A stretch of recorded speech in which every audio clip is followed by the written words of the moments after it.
ధైర్యంగా ఉంటున్నావు. ఇటువంటి పరిస్థితుల్లో కూడా అంటే పౌలు అంటాడు, ఫిలిప్పీలకు రాసిన పత్రికలు అంటాడు, ప్రభునందు ఆనందించుడి, మరలా చెప్పుచున్నాను ప్రభునందు. ఎందుకంటే ఆయన దేవుని సమాధానము పొందిన వ్యక్తి కనుక. ఇంకా కొద్ది రోజుల్లో శిరఛేదనం చేస్తారు, చేతులకు కాళ్ళకు సంఖ్యలు ఉన్నాయి, భయంకరమైన పరిస్థితి. ఇంకా చివరిలో అంటాడు, అందరూ నన్ను విడిచిపెట్టేది కానీ ప్రభువు వచ్చి నన్ను ప్రోత్సహించాడని చెప్తాడు. ఈ have the peace that passeth all understanding. ఏ రీతిగా మనకు ప్రభువు సమాధానాన్ని కలుగు చేస్తాడని జ్ఞాపకం చేసుకున్నప్పుడు ఆయన విషయంలో 3 లక్షణాలను మనం జ్ఞాపకం చేసుకోవచ్చు.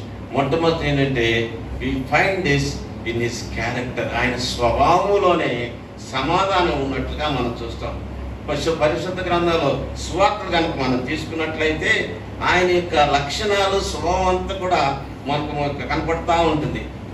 ఆయన పరిచయంలో 3 సంవత్సరాల్లో మొదటి సంవత్సరం ఒక విధంగా గొప్ప విజయం అని చెప్పొచ్చు. అనేకమైన అద్భుతాలు ఆయన జీవితంలో జరిగినట్లుగా. రెండవ సంవత్సరం వచ్చేటప్పుడు యోహాను సువార్త మనం చూస్తే తిరుగుబాటును చూశాడు ఆయన. నీవెవరో మాకు చెప్పడానికి, నువ్వు ఎలా దేవుడు అని చెప్పుకుంటున్నావు. First year success, second year rebellion, 3వ సంవత్సరం అయితే క్రూసిఫిక్షన్, సిలువ కూడా ఆయనని వేశారు. ఈ పరిస్థితులన్నింటిలోనూ ఉంటున్నప్పుడు ఆయన గురించి యెషయా గ్రంథము 54వ అధ్యాయం 10వ వచనంలో, 50వ అధ్యాయము 7వ వచనంలో ఒక మాట ఉంటుందండి. ఆయన గురించిన ప్రవచనంలో అక్కడ ఒక మాట ఉంటుంది. యెషయా గ్రంథము,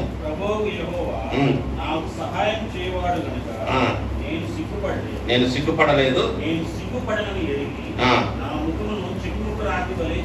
నా ముఖమును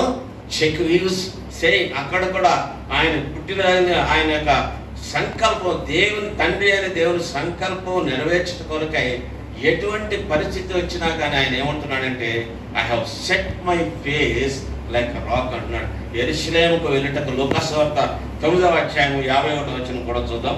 లూకాసు వార్త 9వ అధ్యాయము 51వ వచనం.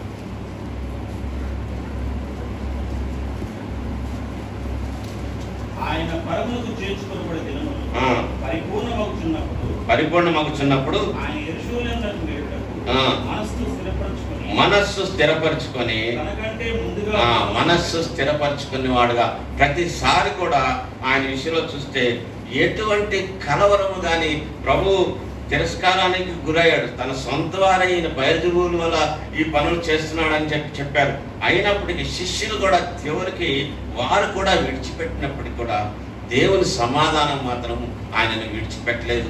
నిరంతరము ఆయన అదే రీతిగా ఉన్నాడండి.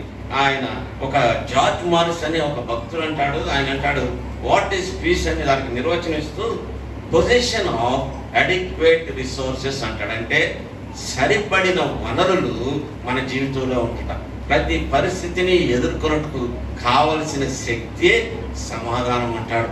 మనకు ఈ దినమో ఒక విధంగా ఉండొచ్చు, రేపటి దినం ఒక విధంగా ఉంటే మనుషులైతే మారుతూ ఉంటారు. అయ్యో నాకు ఎందుకు జరిగిందని అనుకుంటారు, కానీ దేవుడైతే మార్పు చెందని దేవుడు. అందుకొరకే ఆయన సమాధానాధిపతిగా ఉంటున్నాడు. He is the one who has shown us peace also. ఏ రీతిగా మనం చూచాడో మనం చూస్తూ ఉన్నాం.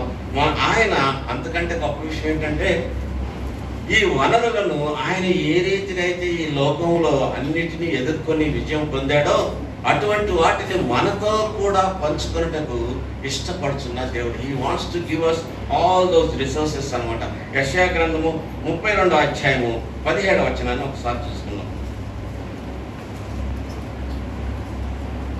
యెషయా గ్రంథము 32:17.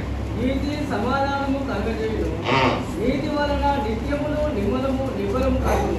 నీతి సమాధానమును కలుగు చేయును, నీతి వలన నిత్యమును నిబ్బరము. ఆ నీతి సమాధానాన్ని ఆయన మనలో ఉంటున్నప్పుడు ఆయన చిత్త ప్రకారము ఎప్పుడైతే మనం నడుస్తామో మనకు సమాధానం అనేది దొరుకుతుంది.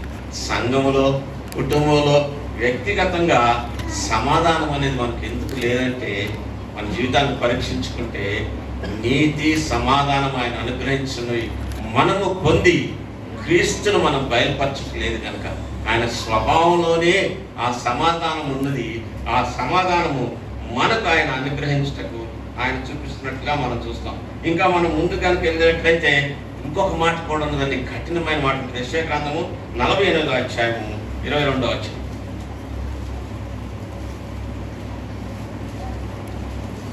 దుష్టులకు నెమ్మది ఉండదని ఆ, యెహోవా సెలవిస్తున్నాడు. ఆ, దుష్టులకు నెమ్మది ఉండదని యెహోవా సెలవిచ్చినాడు. మనము ఆయన జీవితంలో బయలుపరిచాడని చెప్పుకుంటున్నప్పుడు కొన్ని ఉదంతాలు మనం చూడొచ్చండి. మనం కనుక ఒకవేళ పడవలో వెళుతూ ఆ యొక్క గాలి తుఫాను కనుక వచ్చిందంటే మనం ఏం చేస్తామండి?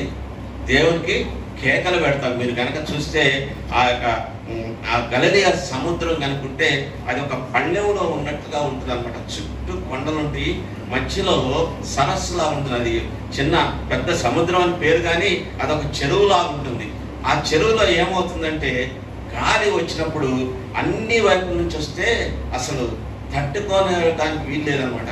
మీరు గమనించాల్సింది ఏంటంటే మార్క్స్ వార్తలో మనం చూస్తే వారు మీకు చింత లేదా అని అడిగితే ఈయన ఏం చేస్తా ఉన్నాడు? ఆ సమయంలో నిద్రించుచూ ఉన్నాడు. అటువంటి సమాధానం ఆయనకు ఉన్నది కాబట్టి ఆయన గాలి తుఫాను కూడా నిమ్మళింపజేయగలిగిన దేవుడు. ప్రభు నందు ప్రియులారా, ఆయన స్వభావం నీకు అనుగ్రహించుచున్నాడు కాబట్టి నీ జీవితంలో తుఫాను వచ్చిన దినమందు ప్రభువుని ఎప్పుడైతే కోరుకుంటావో నీకు ఆయన సమాధానమును అనుగ్రహించే దేవుడుగా ఉంటాడు. మన ఇంట్లో కనుక ఒక్కసారి మనం సాధారణంగా ఈ మందిరంలో ఆరాధన అయిపోయిన తర్వాత వెళ్ళేటప్పుడు నేను కొత్తలో వచ్చినప్పుడు ఏం చూసేవాడిని అంటే, మా మామగారు ఏం చేసేవాళ్ళంటే అందరిని ప్రైజ్లాడ్ అని చెప్పేసి ఉంటే మా అత్తగారు వెనక చూస్తూ ఉంటుంది అనమాట. ఎందుకంటే భోజనానికి రండి మా ఇంటికి అంటాడు. ఈమెకి ఇక్కడ టెన్షన్ మొదలైపోతుంది. నేనేమో నలుగురికే చేశాను, ఈయన చూడు 10 మందిని తీసుకొని ఇంటికి వస్తాడు. నలుగురికే మనం భోజనాన్ని పెట్టడానికి మార్తలాగా మనం చింతలేని వారుగా ఉంటే ఆయన ఒక మాట అంటాడండి. 5,000 మందికి భోజనం పెట్టినప్పుడు యోహాను సువార్త 6వ అధ్యాయము 6వ వచనం ఒకసారి చూద్దాం. యేసు చేయనయుండెను. ఆ. ఏమి చేయనయుండెను. యేసు ఏమి చేయనయుండెనో ఆయన ఎరిగి ఉన్నాడు కనుక he knows what he is doing in your life also. నీ జీవితంలో కూడా యేసు